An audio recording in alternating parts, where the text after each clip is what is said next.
Good morning student. बाल साधना शिक्षण संस्थान की ऑनलाइन क्लासेस में मैं भारती आपका स्वागत करती हूँ। कल वाले वीडियो में अपन ने पी ब्लॉक एलिमेंट में देखा था नाइट्रोजन के ऑक्साइड, और नाइट्रोजन के ऑक्साइड में अपन ने nitric oxide, nitrous oxide, die nitrogen trioxide, nitrogen dioxide, ये चार जो ऑक्साइड हैं, इन ऑक्साइडों का ऑक्सीडेशन यानी इनमें नाइट्रोजन का ऑक्सीडेशन स्टेट क्या है, उस ऑक्साइड की अनुनादी संरचना किस प्रकार की है, उसकी स्ट्रक्चर किस प्रकार की है, उसकी प्रकृति किस प्रकार की है, ये चार पाँच प्रॉपर्टी अपन ने कल वाले वीडियो में इन ऑक्साइडों की, चार ऑक्साइडों की देखी थी। नाइट्रोजन का जो अगला ऑक्साइड है वो ऑक्साइड है डाई नाइट्रोजन टेट्रा ऑक्साइड, जिसका सूत्र होता है N2O4। Die nitrogen tetra oxide की यदि बात करूं तो फर्स्ट ऑफ ऑल मैं बात करती हूं कि इसमें नाइट्रोजन का ऑक्सीडेशन स्टेट क्या होगा। तो इसमें नाइट्रोजन का ऑक्सीडेशन स्टेट +4 होता है। अगली प्रॉपर्टी की बात करूं तो इसकी प्रकृति जो होती है वो रंगहीन ठोस द्रव के रूप में होती है। रंगहीन ठोस द्रव के रूप में होती है।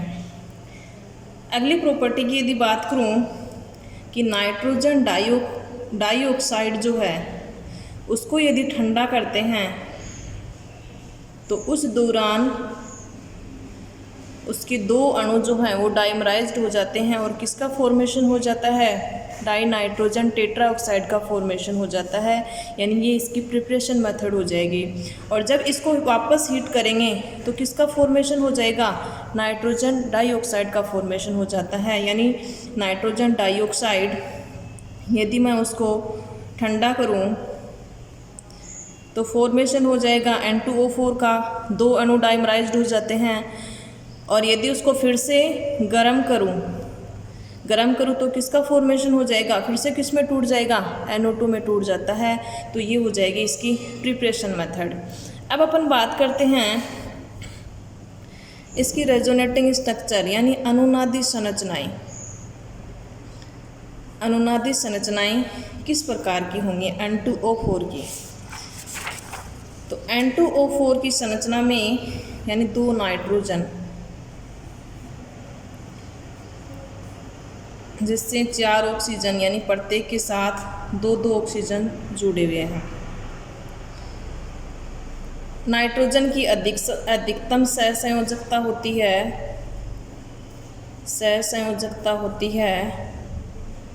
4 होती है। यानी अधिकतम 4 सहसंयोजक बंध ये बना सकता है। वैसे 3 बनाता है, अधिकतम 4 बना सकता है। और ऑक्सीडेशन स्टेट की यदि बात करें तो ऑक्साइडों में इसका ऑक्सीकरण अंक अधिकतम जो है +5 तक होता है। +1 से लेकर के +5 तक इसका ऑक्सीकरण अंक नाइट्रोजन का होता है। और सहसंयोजकता की बात करूं तो अधिकतम सहसंयोजकता है वो 4 होती है। चाहे वो N2O4 में पूछी जाए, चाहे N2O5 में पूछी जाए, जहां भी सहसंयोजकता की बात होगी तो नाइट्रोजन की अधिकतम सहसंयोजकता 4 होती है। ऑक्सीडेशन स्टेट की यदि बात करूं तो वो होता है +5 तक। अब यानी इसकी अनुनादी संरचना कौन सी होगी, यानी संयोजी कोष के इलेक्ट्रॉन अपन काउंट कर लेंगे। ऑक्सीजन के कितने होते हैं, 6, तो 1 2 3 4 5 6। नाइट्रोजन के कितने, 5, तो 1 2 3 4, एक कम है, पॉजिटिव चार्ज लगा देंगे। 1 2 3 4 पॉजिटिव चार्ज। यहाँ कितना, 1 2 3 4 5 6, 1 2 3 4 5 6। यानी एक नाइट्रोजन का यदि इस वाले ऑक्सीजन को दे दे चाहे इस वाले ऑक्सीजन को दे दे, संयोजी कोष के टोटल इलेक्ट्रॉन तो होंगे उस अणु में, तो यानी एक ज़्यादा इलेक्ट्रॉन होगा। तो ज़्यादा इलेक्ट्रॉन कौन सा होगा, वो यानी इस ऑक्सीजन पे क्या आ जाएगा, नेगेटिव चार्ज आ जाएगा। नेगेटिव चार्ज कब आएगा, जब इसके पास 7 इलेक्ट्रॉन होंगे। तो 2 2 4 2 6, एक ही हो गया 7। ऐसा ही इस वाले ऑक्सीजन के साथ में होगा। इसके ऊपर नेगेटिव चार्ज होगा। यानी पूरे अणु की बात करें तो ये न्यूट्रल होगा, जितना पॉजिटिव है उतना ही क्या है, नेगेटिव है।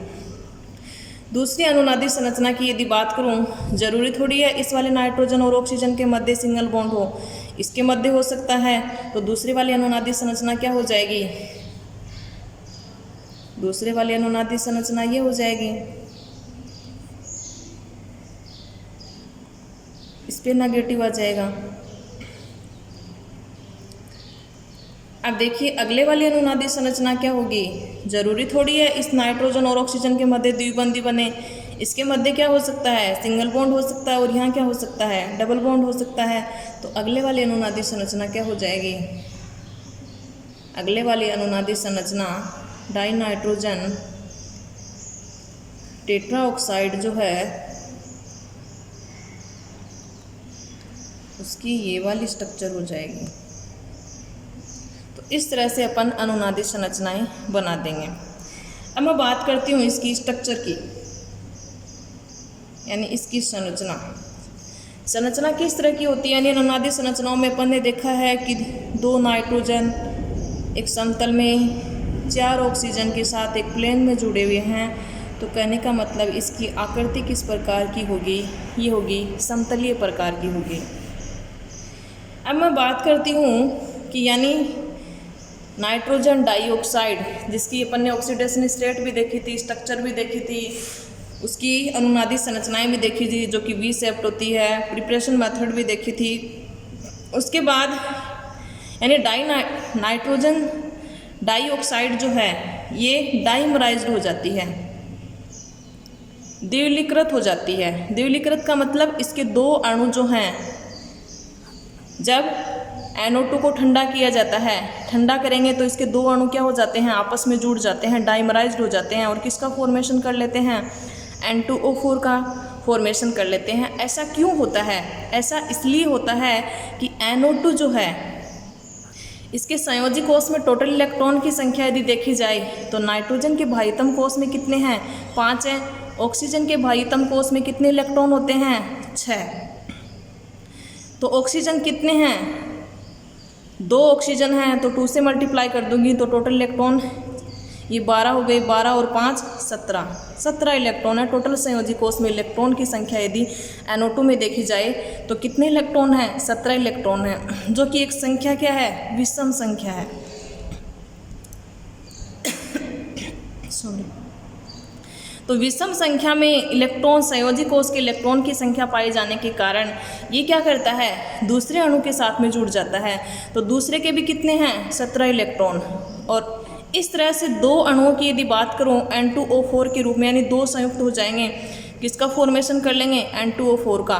तो इसके बाह्यतम कोष में इलेक्ट्रॉन, संयोजी कोष में इलेक्ट्रॉन की टोटल संख्या कितनी हो जाएगी, 17 + 17 कितने हो गए, 34 इलेक्ट्रॉन, जो कि क्या एक सम संख्या है।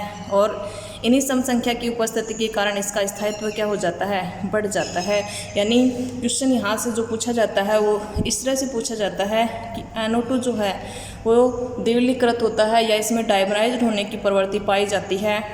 ऐसा क्यों होता है, ऐसा इसलिए होता है क्योंकि नाइट्रोजन डाइऑक्साइड जो है इसके संयोजी कोष में विषम संख्या में इलेक्ट्रॉन पाए जाते हैं, जिसके कारण इसका अस्तित्व अपना यानी अपना स्थायित्व बढ़ाने के लिए क्या करता है, डाइमराइज्ड हो जाता है। और डाइमराइज्ड होकर के N2O4 का फॉर्मेशन कर लेता है। उस स्थिति में इसके संयोजी कोष में इलेक्ट्रॉन की संख्या सम हो जाती है।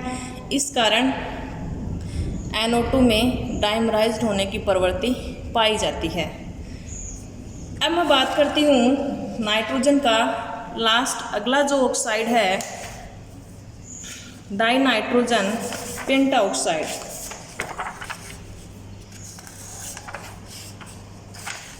Die nitrogen pentoxide N2O5 die nitrogen pentoxide. इसमें यदि मैं बात करूं नाइट्रोजन की ऑक्सीडेशन स्टेट की, तो नाइट्रोजन का ऑक्सीडेशन स्टेट होता है इसमें +5 होता है। अब मैं बात करती हूँ इसकी प्रॉपर्टी यानी इसकी प्रकृति किस प्रकार की होती है। तो प्रकृति जो होती है वो होती है रंगहीन ठोस होती है। रंगहीन ठोस होती है। अब मैं बात करती हूँ इसकी अनुनादी संरचनाओं की, कि इसकी अनुनादी संरचनाएं जो हैं वो किस प्रकार की होती हैं। यानी 2 नाइट्रोजन और 5 क्या है ऑक्सीजन किस प्रकार से जुड़े हुए हैं और किस तरह से ये अनुनादी संरचनाओं का फॉर्मेशन करती है। तो देखिए 2 नाइट्रोजन 1 ऑक्सीजन के साथ इस तरह से बंधे हुए हैं। नाइट्रोजन अधिकतम सहसंयोजकता 4 यानी 4 बंध बनाएगा। अब देखिए नाइट्रोजन भाइतम कोष में कितने इलेक्ट्रॉन 5, तो 1 2 3 4 कितना बच गया 5। या तो वो इलेक्ट्रॉन वैसे कर दीजिए, लेकिन अपन अनुनादी संरचनाएं अगली बनाएंगे तो उसमें भी वो वाली स्ट्रक्चर नहीं बनानी है। तो यानी कितने इलेक्ट्रॉन की कमी है 1 इलेक्ट्रॉन की कमी, तो पॉजिटिव आ गया। यहाँ 1 2 3 4 5 6, यहाँ देखिए 1 2 3 4 5 6 संयोजी कोष के इसके भी पूरे हो गए, इसके भी हो गए, इसके भी हो गए, इसके यानी 1 2 3 4 5 6 एक ज़्यादा होगा। क्यों होगा? क्योंकि नाइट्रोजन पे पॉजिटिव है तो वो वाला इलेक्ट्रॉन एक्स्ट्रा कहाँ है इसके पास है, तो इसके ऊपर क्या आ जाएगा नेगेटिव। यानी 1 2 3 4 5 6 और एक ही हो गया 7। इसी प्रकार इस वाले ऑक्सीजन के पास और इस वाले ऑक्सीजन पे क्या हो जाएगा नेगेटिव चार्ज आ जाएगा, क्योंकि यहाँ नाइट्रोजन ने कितने बंध बना रखे हैं 4, 1 इलेक्ट्रॉन की कमी है तो पॉजिटिव, और इलेक्ट्रॉन को शो करेंगे तो पॉजिटिव नहीं लगाएंगे क्योंकि अपन को अनुनादी संरचनाएं बनानी है, इसलिए अपन इसके ऊपर नेगेटिव। दूसरे वाले स्ट्रक्चर क्या हो जाएगी, दूसरे वाले स्ट्रक्चर वही हो जाएगी। जरूरी थोड़ी है इस वाले नाइट्रोजन ऑक्सीजन के मध्य सिंगल बॉन्ड हो, इसके मध्य हो सकता है, या अगले वाले स्ट्रक्चर यदि मैं बनाऊं तो क्या हो सकता है, जरूरी थोड़ी इस नाइट्रोजन और ऑक्सीजन के मध्य डबल बॉन्ड हो और इसके मध्य क्या हो सिंगल बॉन्ड हो। तो यानी ये स्ट्रक्चर जो है किस प्रकार से परिवर्तित हो सकती है, इस नाइट्रोजन और ऑक्सीजन के मध्य क्या हो सकता है सिंगल बॉन्ड हो सकता है। क्या आ जाएगा नेगेटिव चार्ज, यहाँ क्या हो जाएगा पॉजिटिव, यहाँ डबल बॉन्ड आ जाएगा, यहाँ पे ऑक्सीजन फिर नाइट्रोजन फिर वैसे की वैसे स्ट्रक्चर बना देंगे।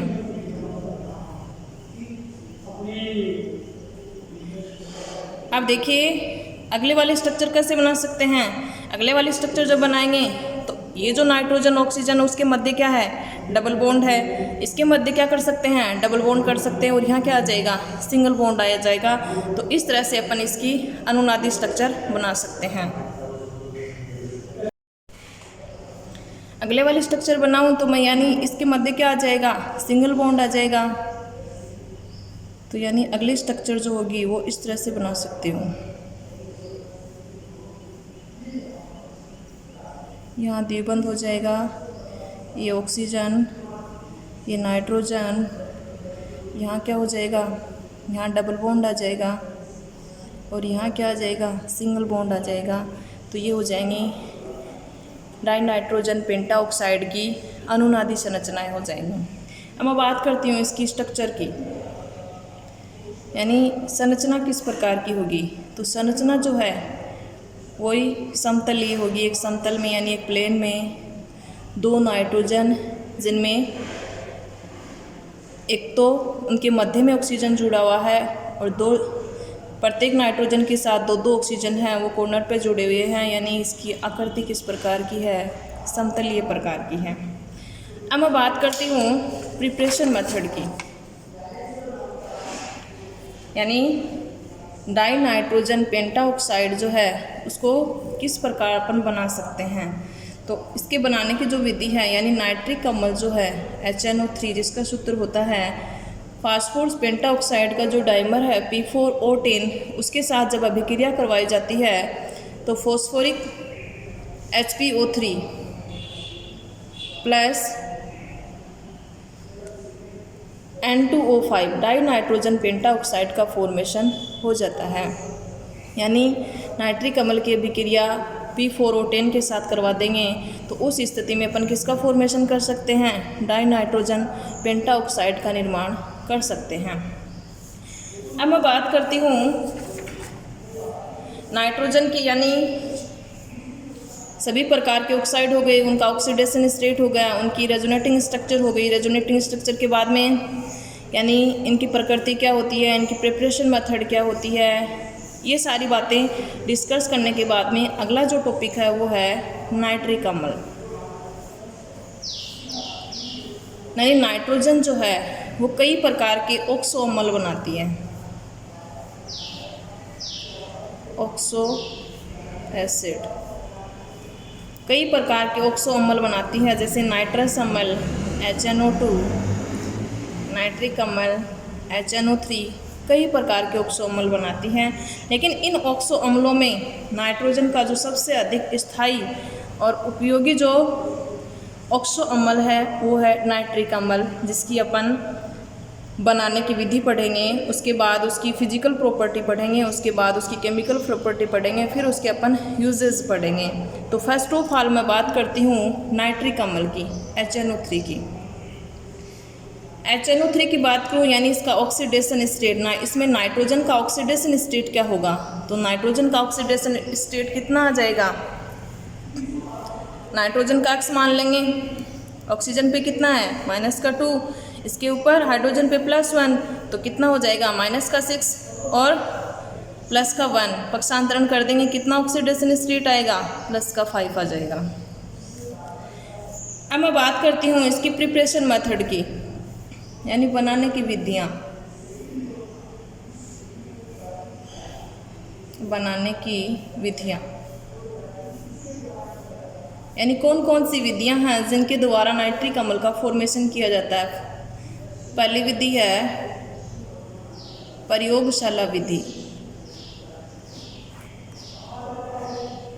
Laboratory method. लेबोरेटरी मेथड में क्या करते हैं, सोडियम नाइट्रेट जो है उसको सल्फ्यूरिक अम्ल के साथ गर्म करते हैं, हीट करते हैं। सोडियम नाइट्रेट उसको गर्म करेंगे सल्फ्यूरिक अम्ल के साथ, तो किसका फॉर्मेशन हो जाता है, नाइट्रिक अम्ल का फॉर्मेशन हो जाता है, प्लस सोडियम बाइसल्फेट NaHSO4 का फॉर्मेशन हो जाता है। तो इस विधि के द्वारा अपन क्या कर सकते हैं, नाइट्रिक अम्ल का निर्माण कर सकते हैं। यानी सोडियम नाइट्रेट लेंगे, उसको गर्म किसके साथ में करेंगे, सल्फ्यूरिक अम्ल के साथ गर्म करेंगे, उसके साथ गर्म करेंगे, किसका फॉर्मेशन हो जाएगा, नाइट्रिक अम्ल का फॉर्मेशन हो जाएगा, प्लस सोडियम बाइसल्फेट का फॉर्मेशन हो जाएगा, या सोडियम हाइड्रोजन सल्फेट का फॉर्मेशन हो जाता है। अगली मैं विधि की बात करूं तो अगली विधि है औद्योगिक विधि।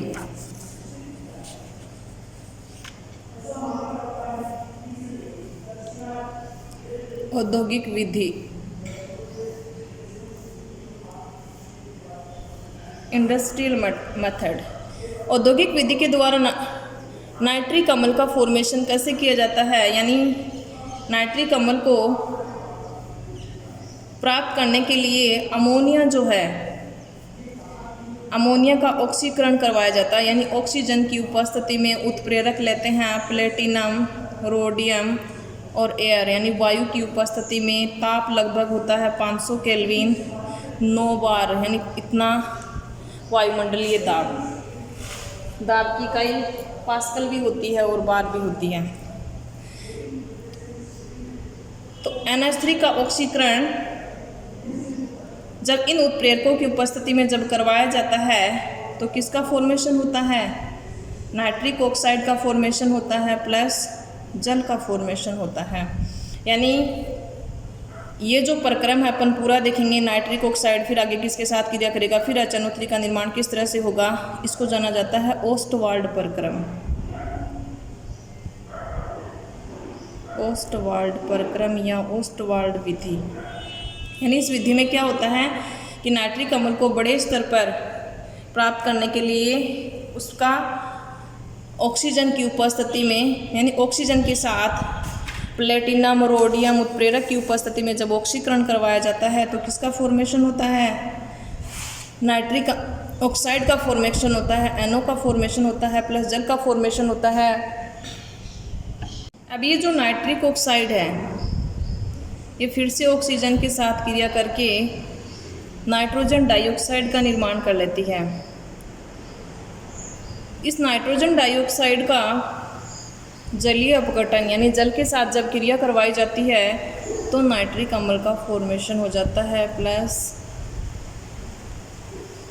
नाइट्रिक ऑक्साइड NO का निर्माण हो जाता है।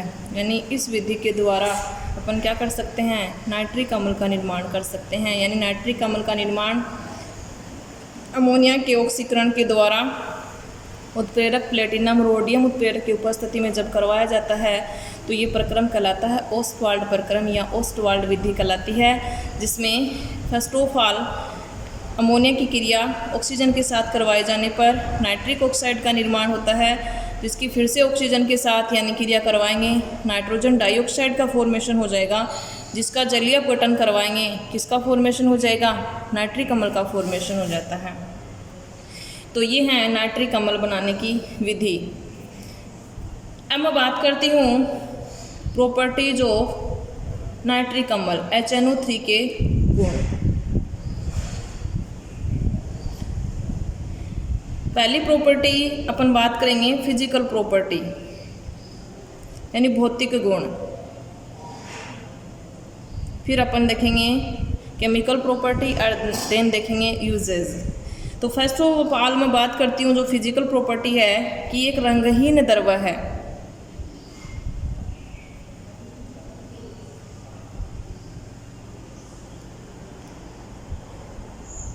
दूसरी फिजिकल प्रॉपर्टी है कि गैसीय अवस्था में इसकी संरचना जो होती है, गैसीय अवस्था में इसकी जो संरचना होती है वो समतलीय होती है। किस प्रकार की स्ट्रक्चर होती है, यानी HNO3 की यदि स्ट्रक्चर की बात करूँ तो स्ट्रक्चर होती है इस तरह की स्ट्रक्चर होती है, जो कि किस तरह की है, समतलीय प्रकार की है। तो ये हो गई NH3 की फिजिकल प्रॉपर्टी की रंगहीन द्रव है। गैसीय अवस्था में इसकी स्ट्रक्चर की बात करूँ तो इसकी स्ट्रक्चर जो होती है वो समतलीय होती है। अब मैं बात करती हूँ आज के क्वेश्चन के बारे में, यानी आपको 2 क्वेश्चन जो हैं उनके आंसर कमेंट बॉक्स में उनके आंसर लिख करके आपको बताने हैं। पहला क्वेश्चन मेरा आपसे है कि नाइट्रोजन डाइनाइट्रोजन पेंटाऑक्साइड जो है उसमें नाइट्रोजन की सहसंयोजकता कितनी है। दूसरा क्वेश्चन जो है, दूसरा क्वेश्चन आपसे ये है कि NO2 जो है वो डाइमराइज्ड हो जाता है, यानी द्विलीकृत हो जाता है या द्वितीकृत हो जाता है, किसी भी तरीके से लिखा हुआ आपको मिल सकता है। क्यों, ऐसा क्यों होता है, या डाइमर के फॉर्म में पाया जाता है, डाइमर की फॉर्म में पाया जाता है क्यों। तो ये जो 2 क्वेश्चन हैं इनके आंसर आपको कमेंट बॉक्स में लिख करके बताने हैं कि डाइनाइट्रोजन पेंटाऑक्साइड में नाइट्रोजन की सहसंयोजकता कितनी है और नाइट्रोजन जो है वो डाइमर के रूप में पाया जाता है क्यों। इन क्वेश्चनों के आंसर आपको कमेंट बॉक्स में लिख करके बताने हैं। और आपको नोट्स यानी PDF में जो लिंक दिया उसको डाउनलोड करके आपको अपनी कॉपी में नोट्स बनाने हैं, यानी डिस्क्रिप्शन बॉक्स में जाइए आप, डिस्क्रिप्शन बॉक्स में आपको लिंक मिलेगा PDF फाइल का, तो वहाँ से उसको डाउनलोड करके रोज़ आपको दिए जाते हैं 4-5 पेज। वो जो पेज हैं उनमें नोट्स बने हुए हैं वो अपनी कॉपी में उतार लीजिए। यदि फिर भी किसी स्टूडेंट के समझ नहीं आता है तो आप कॉल कर लीजिए स्कूल के नंबर पर, वहाँ पूछ लीजिए कि किस तरह से PDF डाउनलोड करते हैं क्या। यदि नहीं पता है तो पूछ लीजिए, लेकिन नोट्स आपको वही बनाने हैं, खुद को नहीं बनाने हैं, ठीक है। तो थैंक यू, आज के वीडियो में इतना ही। कल अपन देखेंगे नाइट्रिक अम्ल की केमिकल प्रॉपर्टी एंड देन उसके यूजेज, बाद में पढ़ेंगे एलोट्रोप्स ऑफ फास्ट फूड्स यानी फास्ट फूड्स के प्रयोग। तो आज के वीडियो में इतना ही, थैंक यू।